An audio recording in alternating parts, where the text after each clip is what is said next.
কিছুদিন আগেই এটা ট্যাংরা থানা এলাকার অটল সুর লেন, সেখানে একটা বহুতলের মধ্যে তিনজনকে পাওয়া যায়। শুধু তাই নয়, বহুতল থেকে বেশ কিছুটা দূরে ইস্টার্ন মেট্রোপলিটন বাইপাসের ওপর একটা অ্যাক্সিডেন্টের ঘটনা, তার তদন্তে নেমে কলকাতা পুলিশের কাছে গোটা বিষয়টা স্পষ্ট হয়।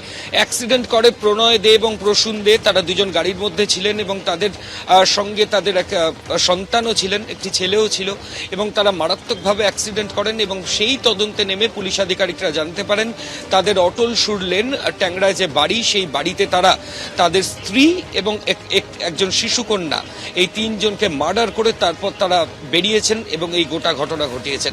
গোটা ঘটনা পরম্পরা সামনে আসে, পোস্টমর্টেম হয় এবং পোস্টমর্টেমের আগে কিভাবে মার্ডার করা হয়েছে, ঘুমের ওষুধ মেশানো, এই গোটা বিষয়গুলো সামনে আসে।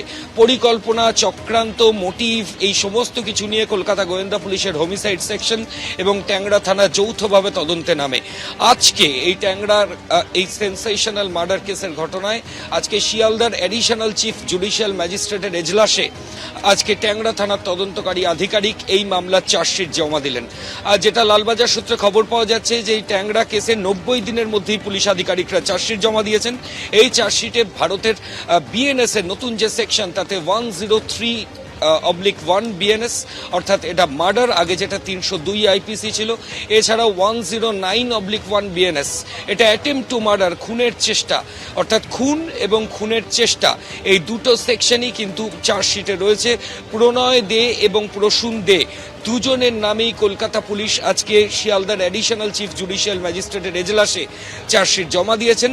এছাড়াও যেটা উল্লেখ করা হয়েছে, মূলত বাড়িতে তাদের স্ত্রীদেরকে নৃশংসভাবে খুন করা এবং তাদের শিশুকন্যা যে স্কুলে পড়ুয়া, যার কদিন পরে পরীক্ষা ছিল, তাকে নৃশংসভাবে স্মদারিং করে শ্বাসরোধ করে খুন করার ঘটনা, এবং তাদের সঙ্গে যে কিশোর ছিল, তাদের যে ছেলে ছিল, তাকে পর্যন্ত হাতে ধারালো অস্ত্র দিয়ে কেটে খুন করার চেষ্টা করা হয় এবং গাড়িতে নিয়ে গিয়ে একটা পিলারে গাড়িতে সজোরে ধাক্কা মারা হয়।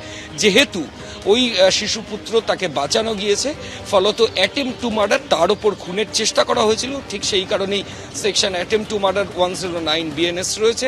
আর 103 বিএনএস এই কারণেই রয়েছে খুনের ধারা, যেহেতু তারা তাদের স্ত্রী এবং বাড়িতে একজন শিশুকন্যাকে নৃশংসভাবে খুন করেছিলেন।